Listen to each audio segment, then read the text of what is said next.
Hey guys, Optibotimus back with another video review. This time I am doing Dinobot Snarl. Now, Snarl is possibly my favorite of all the Dinobots. Mostly because growing up I was a huge Stegosaurus fan. It's incredible that I was able to get this guy. The condition of him is superb. I'm going to set him off to the side for just a second. I got everything with him that you possibly could get. I'm going to open this up here. I don't even know. Let me lift the camera.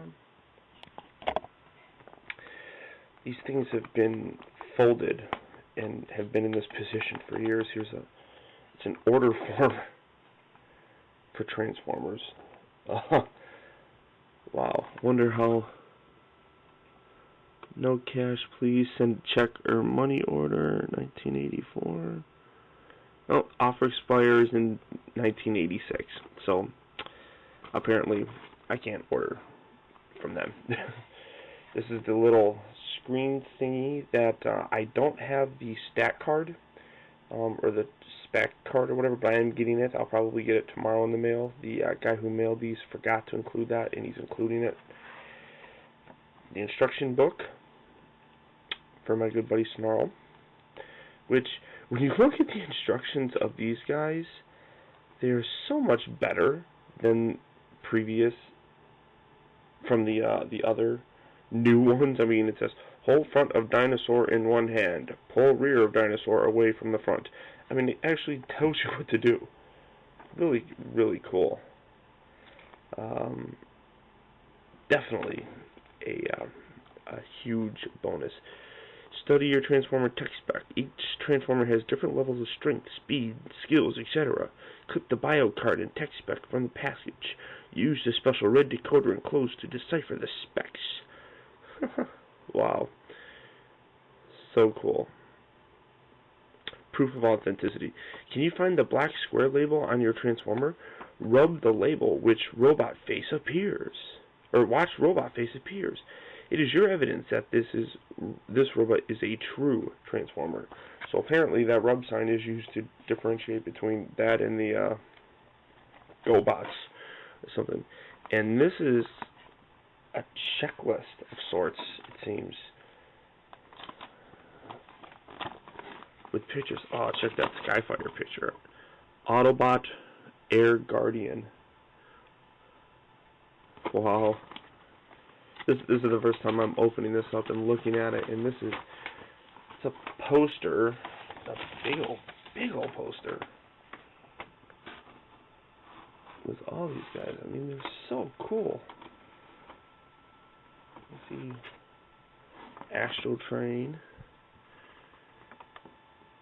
the Decepticon mini cassettes, Megatron, all the Insecticons. Wow. This is cool. I could probably sell this alone on eBay for a couple bucks. Really, really nice. All the little mini bots on there. So definitely happy that I picked this one up from this guy. I got I got Snarl and Sludge from the same guy for a little less than $200, $197, something like that, with including shipping and insurance that I paid for it. So definitely worth it. But onto the figure itself. Now, Snarl is a obvious Dinobot. He comes to us in the second group of Dinobots. Now, what basically happened was that Megatron convinced Grimlock, Slag, and Sludge that the Autobots were bad and all that stuff. And they pretty much turned against the Autobots. And the three original Dinobots then kidnapped Optimus Prime. During this whole thing, Wheeljack and Ratchet really were impressed with how the other Dinobots had performed up till this point. So they decided to make two more. Snarl was one of them. The other was Swoop. And this guy is really, like I said, as a Stegosaurus, he is my favorite.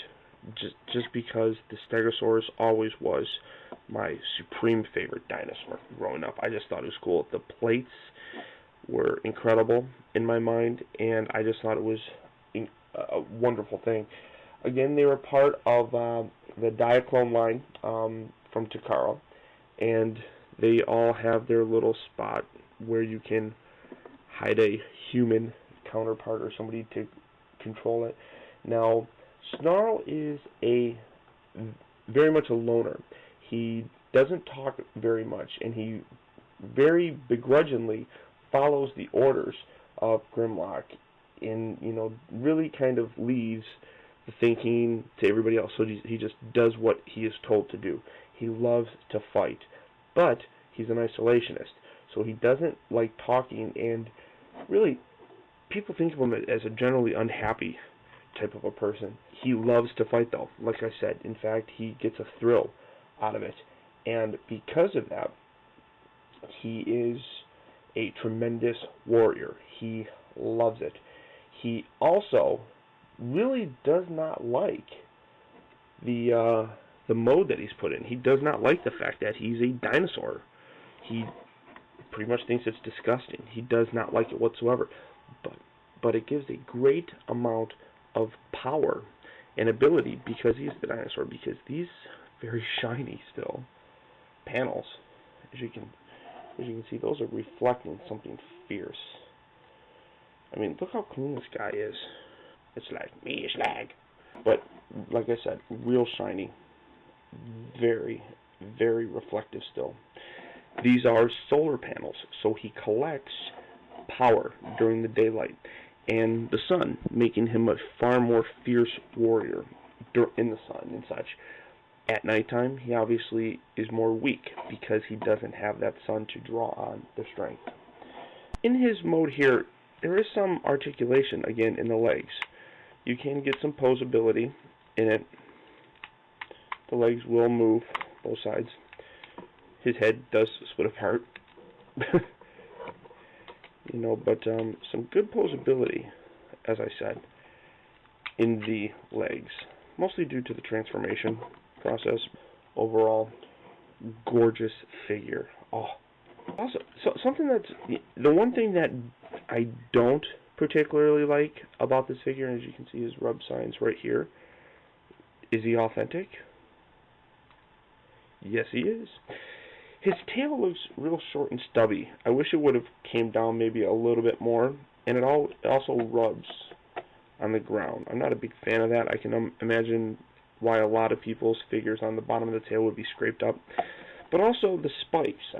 I'm sure they couldn't do it because, well, I don't know why they couldn't, because back then they didn't care too much about kids choking on things, but I don't know. I wish they made the spikes a little bit bigger. He does look fine. I'm not going to complain. But that's it for my G1 Generation 1 Snarl figure in his Dinosaur. Show you how to transform him. So what I go ahead and do first, and this is probably the second time I've transformed him, I just kind of get the legs back a little bit. Of course, you can split the front of his head. I just wish that was a little bit tighter and actually stayed together, but no worries. Take the arms, rotate them around, and you can see how they fit right in here. So you can position them perfectly well. They also extend out, as you can see, to rotate them a little bit easier, get them back into their position, just like so. Then here, what you want to do is, as the instructions said, grab hold of the back of the robot, grab hold of the front, and extend out. Just that easy. Now the leg part kind of gives me a little bit of problem, so we're going to have to try.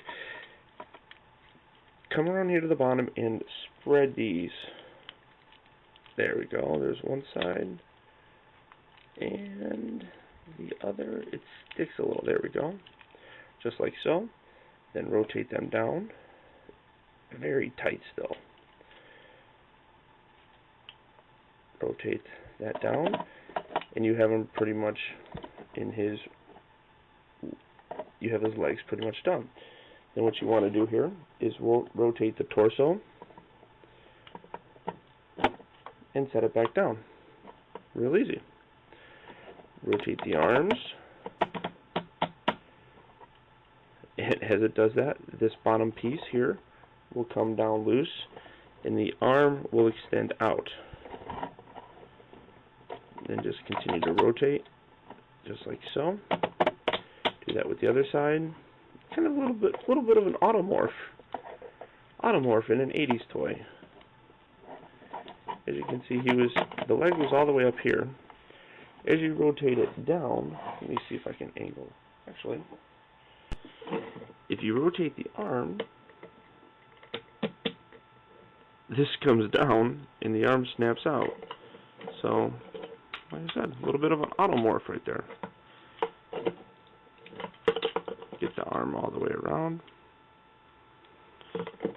Real nice so far. Come back here to the tail. What you want to do is put your finger right in there. Separate the tail. And it's a little stiff, but that's good. We like stiff. Separate the tail out like so, creating more wings for him. Take this section here, lift that back, and it will swivel back like so.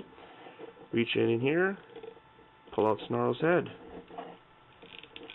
And I don't think it clips down. Maybe it does. Nope. We'll just leave it like that. And there we have Snarl in his glorious robot mode. Really nice. In terms of the articulation, obviously he's a G1 figure, so he's very limited. His head, no posability, although it does wiggle just a very little bit. Arms will rotate, not 360 degrees because of the back piece here, but it will go up. Big ass Autobot symbol here in the center. Of course, it comes down and you can fit a robot in there, or a guy in there. And the legs can bend at the knee, but that's about it. Overall, though, display purposes, this is a gorgeous figure. I absolutely, I'm so thrilled with this guy.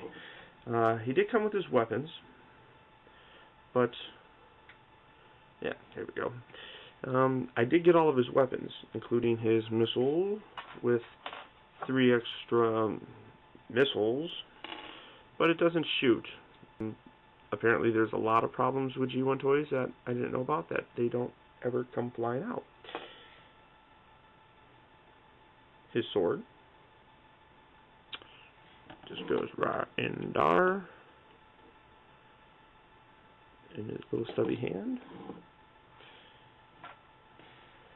and his gun, which goes in his other little stubby hand. That's the only problem that I have with this figure, is the hands or the arms are kind of stubby and short. But again, it's a G1 toy.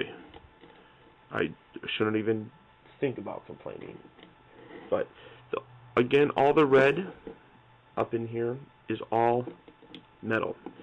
They don't make them like they used to, boys and girls. So overall, gorgeous figure.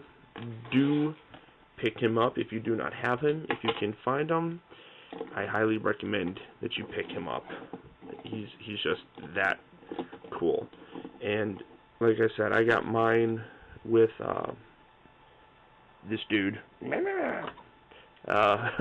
for a total of less than $200, so $100 per guy. Perfect condition though, G1 all the way, not a knockoff, and all their weapons and all that jazz. So now let's go ahead and transform them back. So again, you just go in the reverse order. Bring this section up just a little, just get that out the way. Fold his head back.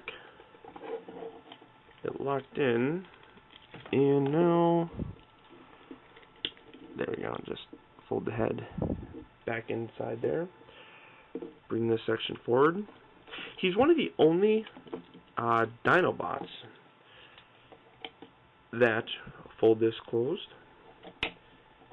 that the Dinobot head, or the robot head, is not kept underneath the dinosaur head. A little bit of information for you. All the other ones are part of their heads. Rotate these arms back. Tuck the hand in. Pull this closed. That'll snap into place. Do the same for the other side. Push the hand in. You gotta hold it in because it's spring loaded. Just like so. And now you have them almost done. At this point in time, you want to rotate, have them angled back. Now, you want to extend this, rotate it, fold back the legs to create the upper torso again, or the front torso of the Stegosaurus, just like so. And you want to push the legs together, bringing them together down in here, and now slide back like so. Bring the head together, lock that together nice and tight, pull out the arm here, rotate it. Now position the back leg a little bit better, so now you can have it lined up properly. Do the same on this side, extend it out, rotate it down, bring the back leg up to properly line it up, and there you have G1 with his head split apart, G1 Snarl. Gorgeous figure again. I mean, the detail on this is phenomenal. I do not have to get new stickers for this, I don't think. Maybe like right here it's a little rubbed forward. These figures literally sat in this guy's attic for the past 20 years untouched. So this is almost exactly how it looked coming out of the box. Trying to blind you right there. So there is G1 Snarl in all of his splendor and glory. Gorgeous mode. And that's it. Stay tuned, guys. This is Optibotimus. I understand about